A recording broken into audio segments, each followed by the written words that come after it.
De nouveaux confinements apparaissent en Chine juste avant le congrès du Parti communiste chinois le plus important de l'année.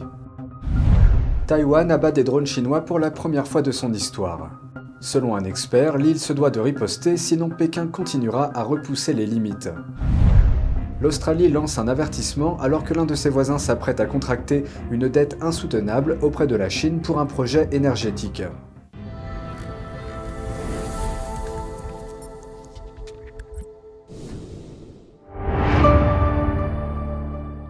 Bonjour, bienvenue dans Regard sur la Chine. Confinement, tests de masse, retard dans les écoles et achats de panique. Ce sont là quelques-uns des problèmes qui surgissent à nouveau alors qu'une nouvelle vague de Covid-19 est signalée en Chine. Mais cette fois, elle survient juste avant la réunion la plus importante de l'année du Parti communiste chinois à Pékin. Voici la suite. Quelques semaines avant que le chef du Parti communiste chinois Xi Jinping ne brigue un troisième mandat lors du Congrès national de la Chine, 4 nouveaux quartiers de Pékin ont été désignés mercredi comme présentant un risque élevé d'infection par le Covid-19. Les autorités recherchent les contacts des cas confirmés et les placent en quarantaine pour arrêter la propagation. Prenons l'exemple d'un cas confirmé à Pékin. Les autorités locales ont testé 160 personnes qui ont toutes eu un contact direct ou indirect avec le patient sur la base de son historique de voyage. Un habitant de Pékin qualifie cette mesure de politique. Nous avons déformé sa voix pour protéger son identité. C'est en fait une pratique courante avant le congrès national du PCC. Les responsables de tous les niveaux, afin de préserver leur poste, doivent s'assurer qu'il n'y a pas de cas de virus. Et ils ordonneront un confinement même s'il n'y en a qu'un seul. Je pense que c'est une répression ou un moyen de maintenir la stabilité. Une autre métropole chinoise, Chengdu, a été fermée jeudi, confinant 21 millions d'habitants chez eux. Chaque foyer est autorisé à envoyer une personne faire des courses et à acheter des produits de première nécessité une fois par jour, à condition qu'elle ait été récemment testée négative.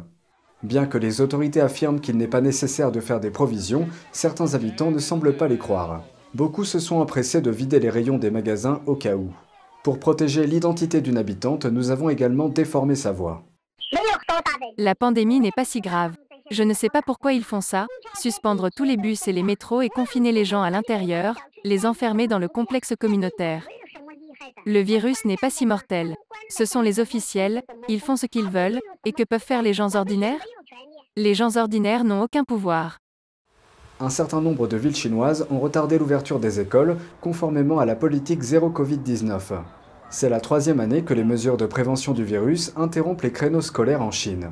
D'autre part, Shanghai a rouvert les écoles maternelles, primaires et secondaires jeudi, après des mois de fermeture. Tous les élèves qui retournent en classe doivent passer un test de dépistage quotidien. Le département d'État américain demande instamment à Pékin de libérer les pratiquants de Falun Gong emprisonnés.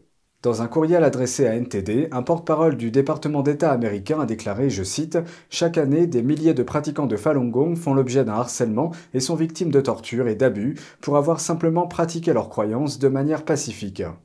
Nous demandons au gouvernement de la RPC de cesser immédiatement sa campagne contre les pratiquants de Falun Gong, de libérer ceux qui sont emprisonnés en raison de leurs croyances et d'élucider le sort des pratiquants disparus. » La RPC est l'abréviation de République populaire de Chine, c'est le nom officiel du pays.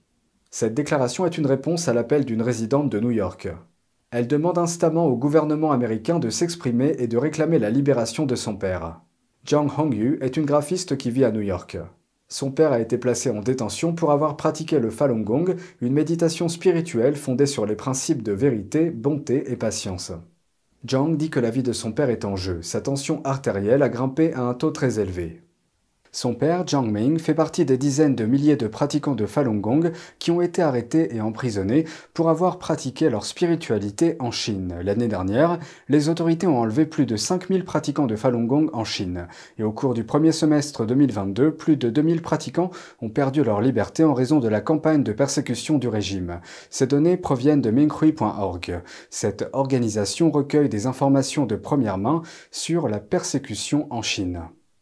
Le Falun Gong est une ancienne pratique spirituelle qui est devenue populaire en Chine dans les années 90. À l'époque, plus de 70 millions de personnes pratiquaient. Mais le régime a lancé une campagne de persécution à l'échelle nationale contre cette pratique en 1999. Depuis lors, des millions de personnes ont été détenues et torturées et au moins 4000 ont été tuées. Quelle est la véritable raison du harcèlement répété des drones envoyés par Pékin près de Taïwan? Et comment l'île doit-elle gérer la situation? Un expert partage son analyse avec NTD. Jeudi, l'armée taïwanaise a abattu pour la première fois un drone civil chinois non identifié. Il tournait autour d'une petite île sous contrôle taïwanais. Cette fois, l'armée nationale a été contrainte d'abattre le drone en question dans le cadre d'une action défensive, après que les avertissements et les demandes de départ du drone ont été ignorés. Il s'agissait de l'action la plus appropriée après avoir été patient et avoir émis des avertissements répétés. Je suis convaincu que le peuple taïwanais et tous les pays démocratiques du monde entier jugeront cette action appropriée. L'incident est survenu après que Taïwan s'est plaint à plusieurs reprises d'être harcelé par des drones en provenance de Chine. Plus vous aurez peur de vous défendre, plus le PCC deviendra arrogant et agressif. Le Parti communiste chinois a toujours utilisé cette tactique d'intégration civile et militaire pour créer des différends, et il ne fait pas de distinction entre civils et militaires afin de créer une zone grise à son propre avantage. Le Premier ministre taïwanais a également parlé du contenu vidéo pris par le drone qui, selon lui, est ensuite utilisé pour la propagande à l'intérieur de Chine. Tang Jinghuan, commentateur des affaires chinoises de NTD, ajoute que cela fait partie des efforts de guerre de Pékin. Il s'agit d'une tentative d'obtenir un effet de guerre psychologique par le biais de harcèlement et de provocations répétées, afin de saper le moral des militaires taïwanais. Et cela fournit un bon matériel pour le lavage de cerveau et pour créer un engouement pour la guerre au sein de la population en Chine. Selon Tang, Pékin veut faire monter la tension avec Taïwan. D'une part, cela peut être utilisé pour tester l'attitude du gouvernement de Tsai Ing-wen. D'autre part, il peut également être utilisé pour tester des stratégies comme le harcèlement et le bombardement par les drones. Le directeur exécutif adjoint d'un think tank de Taïwan, Dong Sichi, souligne un autre aspect.